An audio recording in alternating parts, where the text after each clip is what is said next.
বাংলাদেশের নির্বাচন বাস্তবতা বলে, আকাশ বাতাস বলে এটা একটি গ্রহণযোগ্য নির্বাচন হওয়া উচিত ছিল, এটা একটি অংশগ্রহণমূলক নির্বাচন হওয়া উচিত ছিল ভবিষ্যৎ শান্তিপূর্ণ স্থিতিশীল বাংলাদেশের জন্য। কিন্তু দুর্ভাগ্য, ডক্টর মোহাম্মদ ইউনূস এবং তার সরকারের একগুঁয়েমির কারণে এবং বাংলাদেশে কিছু লোভী রাজনৈতিক দলের কারণে এই বাংলাদেশ আবার একটি একতরফা নির্বাচন, আবার একটি 2014, 18 বা 24-এর মতন আবার একটি পাতানো নির্বাচন, সাজানো নির্বাচন, যাই বলি না বলি, দামি নির্বাচন, আমি তুমি নির্বাচন, সেগুলো দেখার পথে বাংলাদেশ একে একে হেরে যাচ্ছে। এবং বাংলাদেশের যত মানুষ, সচেতন মানুষ, ইভেন বিএনপি ঘরের মানুষ, সচেতন রাজনৈতিক বিশ্লেষক, তারাও যখন বলে যে না, নির্বাচনটা আওয়ামী লীগ সহ হওয়া খুব দরকার ছিল, সেইটা একেবারেই যারা এই কথা বলে তাদেরকেই আওয়ামী লীগের দোষর বলা হয়।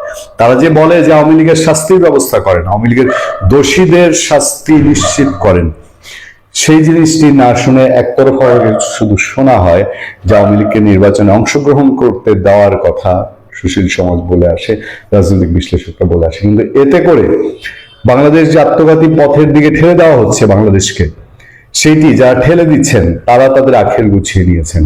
সেই সময় সারা বিশ্বে থেকে হোক না থেকে হোক, আনুষ্ঠানিক হোক অনানুষ্ঠানিক হোক, বারবার বলা হচ্ছে যে বাংলাদেশে অংশগ্রহণমূলক নির্বাচন প্রয়োজন। পাশের দেশ ভারত বারবার বলছে একটি অংশগ্রহণমূলক নির্বাচনের কথা। সেই সময় কমনওয়েলথ কি বলছে? কমনওয়েলথের বিবৃতি আমরা নিশ্চয়ই অল্প কয়েকদিনের মধ্যেই পাবো। জাতিসংঘের পক্ষ থেকে একটি সংবাদ আমাদের সামনে আছে এবং সংবাদটি খুব ছোট্ট পরিসরে বাংলাদেশের সংবাদ মাধ্যমে উঠে এসছে। সেই সংবাদটি আমি আপনাদেরকে একটু জানাতে চাই।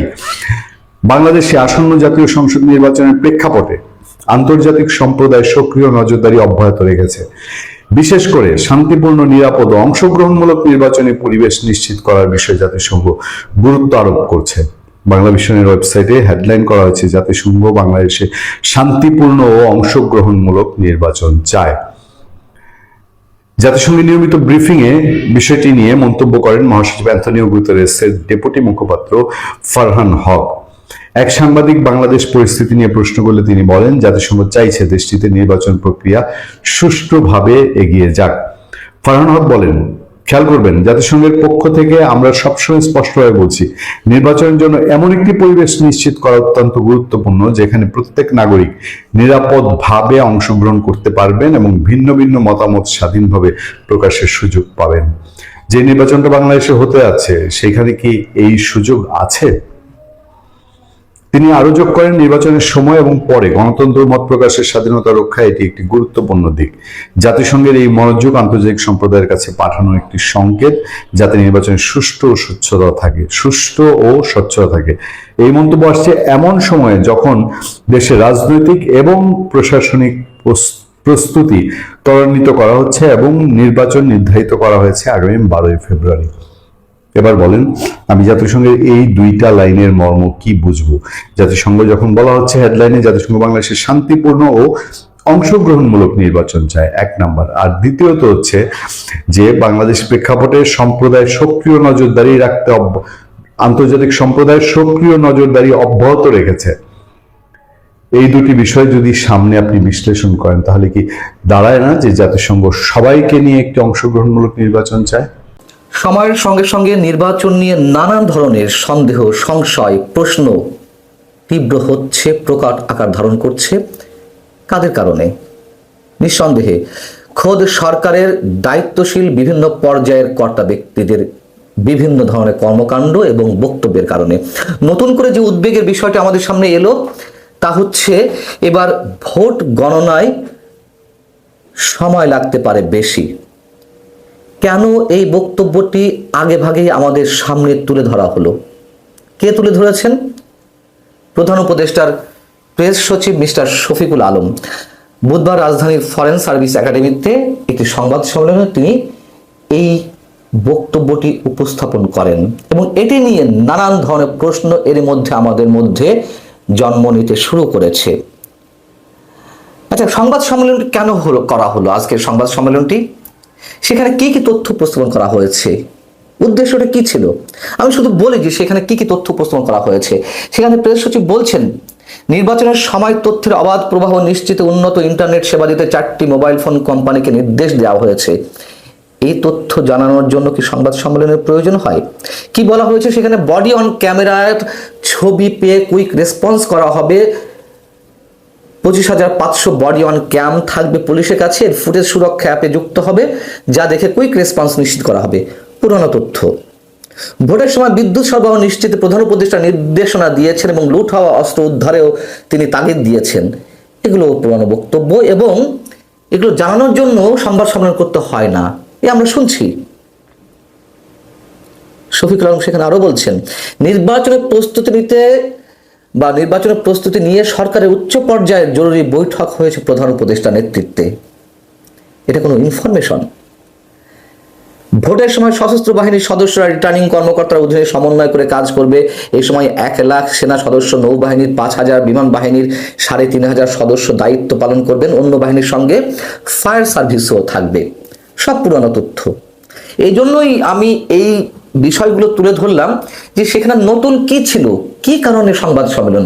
নতুন ছিল হচ্ছে মিস্টার শফিকুল আলম জানিয়েছেন যে সংসদ নির্বাচন এবং গণভোট একই দিন হওয়ায় এবার ভোট গণনায় দেরি হতে পারে।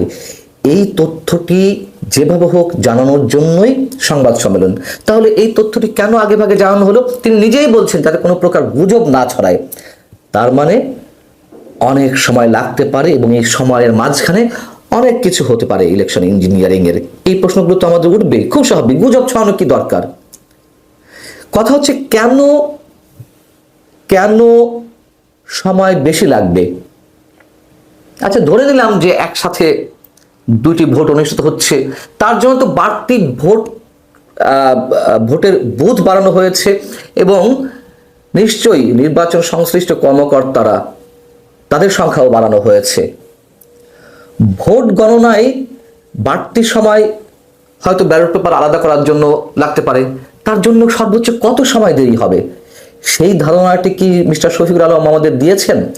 দেননি তো। এবং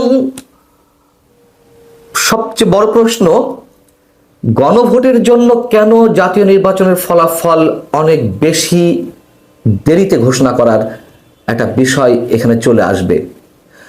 কারণ গণভোট আর জাতীয় নির্বাচনের ভোট বা সংসদ সদস্য নির্বাচনের যে ভোট, সেই দুটি ভোট তো একই ব্যালট পেপারে দেওয়া লাগছে না। যেহেতু যদি একই ব্যালট পেপারে দেওয়া লাগতো তাহলে নিশ্চয়ই প্রতিটি ব্যালট পেপার খুলে আলাদা আলাদা কাউন্ট করা লাগতো যে কোনটি গণভোটের জন্য প্রয়োজন, হ্যাঁ কিংবা নাতে, কোনটি সংসদ নির্বাচনের জন্য।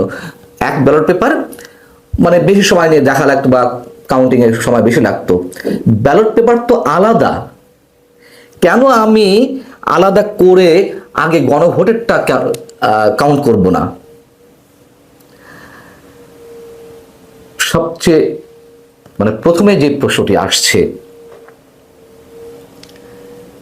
কেন এত আগে ভাগে এই ঘোষণাটি সরকারের পক্ষ থেকে দেয়া হলো? এটাই সবচেয়ে বড় প্রশ্ন। দ্বিতীয় গুরুত্বপূর্ণ প্রশ্নটি হচ্ছে, প্রধান উপদেষ্টার প্রেস সচিব মিস্টার শফিকুল আলম তিনি কি নির্বাচন কমিশনের মুখপাত্রের দায়িত্ব নিয়েছেন? এই ধরনের কোনো বিষয় থাকলে সেটি তো নির্বাচন কমিশনের পক্ষ থেকেই সাংবাদিকদের সামনে আসা উচিত এবং অবশ্যই সেটি প্রয়োজন ছিল। সেটি না করে কেন মিস্টার শফিকুল আলমকে এই ঘোষণা দিতে হচ্ছে? এবং আমি একটা এক্সাম্পল দিই, তার আগে বলে নিই, ভোট গণনায় সময় বেশি লাগতে পারে, অর্থাৎ ফলাফল ঘোষণায় বেশি সময় লাগতে পারে, সেটি আগে ভাগে জানিয়ে দেওয়া হচ্ছে। কিন্তু কজন ভোটার ভোট দিতে পারবে? বাংলাদেশে এই নির্বাচনের জন্য এই মুহূর্তে ভোটার হচ্ছে 12,76,95,000। যে সময় বাড়ানো হয়েছে, আপনারা জানেন যে 2টি ভোট একসাথে অনুষ্ঠিত হওয়ার কারণে 1 ঘন্টা সময় বাড়ানো হয়েছে। আগে হতো সকাল 8টা থেকে বিকাল 4টা পর্যন্ত, এখন হবে বিকাল 5টা পর্যন্ত, টোটাল 9 ঘন্টা। এই 9 ঘন্টায় টোটাল কতজন ভোটার তাদের ভোট কাস্ট করতে পারবেন? আমি সহজ করে বুঝিয়ে দিই। তার আগে 29শে নভেম্বর 2025-এর মক ভোটিং এর ব্যবস্থা করা হয়েছিল। সেই মক ভোটিং এর আয়োজন নিয়ে সাংবাদিকদের সামনে অভিজ্ঞতা প্রকাশ করেছিলেন অন্যতম নির্বাচন কমিশনার ব্রিগেডিয়ার জেনারেল অবসরপ্রাপ্ত আবুল ফজল মোহাম্মদ সানাউল্লাহ। তিনি বলেছেন যে এই সংকট, মানে নতুন যে সংকট আসন্ন নির্বাচনের জন্য, তা হচ্ছে বড় ধরনের লজিস্টিক চ্যালেঞ্জ তৈরি করবে। লজিস্টিক চ্যালেঞ্জ কি হয়? ভোট কেন্দ্রের সংখ্যা, ব্যালট পেপার, পরিবহন ব্যবস্থা, কিংবা গোপন ভোট কক্ষ, তো সেগুলো তো সবই বাড়ানো হয়েছে। তিনি বলছেন যে 29শে নভেম্বরে মক ভোটিংয়ের তথ্য বলছে 2টি ভোট দিতে সময় বেশ বেড়ে যাচ্ছে। একজন ভোটার গড়ে 3 মিনিট 52 সেকেন্ড দিচ্ছেন। কেন? যারা ব্যালট না পড়ে সরাসরি ভোট দিচ্ছেন তাদের লাগছে 2 মিনিট। ভালোভাবে না পড়ে কোনো রকমে পড়ে সিল মারতে গেলে গণভোটে এবং প্রতীক দেখে সিল মারতে গেলে জাতীয় নির্বাচনের জন্য 2 মিনিট। আর যারা ব্যালট পড়ে বুঝে শুনে সিদ্ধান্ত নিয়ে সিল মারছেন তাদের লাগছে 7 থেকে 8 মিনিট। কেন? গণভোটে 4টি কোশ্চেন, একবারে উত্তর দিতে হবে। সেই 4টি কোশ্চেনের মধ্যে 185টির মতো শব্দ রয়েছে। তারপর আবার সিদ্ধান্তের বিষয়, কেউ আবার সংবিধান সংস্কার এসব বোঝে কিংবা বোঝে না, না বুঝলে তাকে সিদ্ধান্ত নিতে হবে, মাথার মধ্যে কম্পিউটার চালু করতে হবে। যাই হোক, তো গড়ে একজন ভোটারের জন্য সময় লাগছে 3 মিনিট 52 সেকেন্ড। ভোটার কতজন? 12,76,75,000 জন। সারা দেশে ভোট কেন্দ্র কতটি থাকবে? 42,761টি কেন্দ্র। বুথ কতটি থাকবে? 2,44,739টি। প্রিয় দর্শক, একটু ভালোভাবে হিসাবটা বোঝার চেষ্টা করুন। খুব জটিল কোনো হিসাব নয়, তারপরে পরিসংখ্যান তো অনেক। তো নির্বাচন কমিশনের পক্ষ থেকে বলা হয়েছে যে প্রতি 600 পুরুষ ভোটারের জন্য থাকবে একটি বুথ, আর প্রতি 500 নারী ভোটারের জন্য থাকবে একটি বুথ। আচ্ছা, 600 বা 500 যাই ধরি না কেন, আমরা হিসাবটা খেয়াল করে শুনুন। সময় মোট কত ঘন্টা? মোট 9 ঘন্টা, সকাল 8টা থেকে বিকাল 5টা। 9 ঘন্টায় কত মিনিট? 540 মিনিট। 3 মিনিট 52 সেকেন্ড প্রতি ভোটারের জন্য গড়ের সময় লাগবে। আমি ধরে নিলাম 4 মিনিট। 4 মিনিট করে 540 মিনিটে কতজন ভোটার ভোট দিতে পারবে? 135 মিনিট। তো 500 নারী বা 600 পুরুষের মধ্যে কয়জন ভোট দিতে পারছে? নারী হোক পুরুষ হোক 135 জন। আমি যদি 3 মিনিট করে হিসাব করি, 3 মিনিট 52 সেকেন্ড লাগবে, আমি যদি কমিয়েও হিসাব করি, তাতে ভোট দিতে পারবেন 180 জন একটি বুথে, সকাল 8টা থেকে 9টা। এবার হিসাব করুন, 4 মিনিট করে যে হিসাবটি দিলাম সেই হিসেবে 2,44,739টি বুথে ভোট কাস্ট হওয়া সম্ভব 13,39,765 জন ভোটার।